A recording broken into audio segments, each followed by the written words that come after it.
নমস্কার বন্ধুরা, happy with Giridhari পরিবারে তোমাদের সকলকে স্বাগত। তোমরা কেমন আছো? প্রভু জগন্নাথের কৃপায় আমি তো ভালোই আছি। তো উল্টোরথ উপলক্ষে প্রভু জগন্নাথকে কিভাবে সাজিয়েছিলাম তার একটা ভিডিও আজকে তোমাদের সামনে তুলে ধরেছি।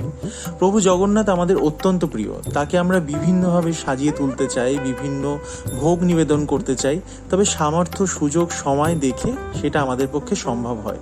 তো আমারও এরকম পরিস্থিতি ছিল, বিশেষভাবে কিছু করতে পারিনি, বিশেষ ভোগও নিবেদন করতে পারিনি, তবে যেটুকু পেরেছি তাকে এই শৃঙ্গারটুকু করতে পেরেছি। তো কেমন লাগছে অবশ্যই জানাবে, ভালো লাগলে অবশ্যই কমেন্ট করবে। তোমাদের জন্য ভিডিও তৈরি করেছি, অবশ্যই সাপোর্ট করবে।